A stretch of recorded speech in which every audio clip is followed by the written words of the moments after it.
এইভাবে হাত স্পর্শ করে আমার জীবনে সঠিক মানুষটা এসেছিল, আর ও এসেছিল একটা ম্যাজিক্যাল হাসি দিয়ে। এই হাসি মুহূর্তে আমার সবটুকু কষ্ট দুঃখ সব উধাও করে দিল। কি হয়েছে? চুপ করে আছিস কেন? দেখি তোর তো ডাবল প্রমোশন হয়েছে, স্যালারি 50% বেড়ে গেছে। মেয়েটিকে দেখার পর থেকে আমার মধ্যে একটা গুড ভাইব কাজ করছিল। মেয়ে, ডেফিনেটলি তুমি আমার জীবনে আসা লাকি গার্ল।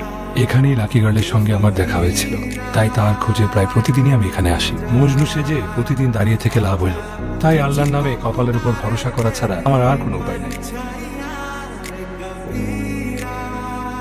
আবার মন ভালো করে দেওয়া মেয়েটির সঙ্গে দেখা, এ যেন হৃদয় শীতল করে দেওয়ার অনুভূতি।